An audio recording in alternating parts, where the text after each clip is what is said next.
Hey guys, in this video, I will show you how to fix Error 5 Access Denied Windows 11.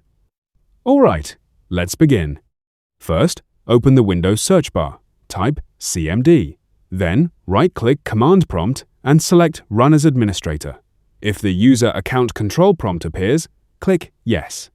Once Command Prompt opens, type sfc/scan now and press Enter.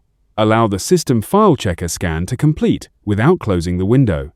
After the scan finishes, type dism/online/cleanup-image/restore health and press Enter. Wait for the DISM scan to finish, as it will repair any corrupted Windows image files that may be causing the error. Once both scans are complete, close Command Prompt and restart your computer to apply the repairs.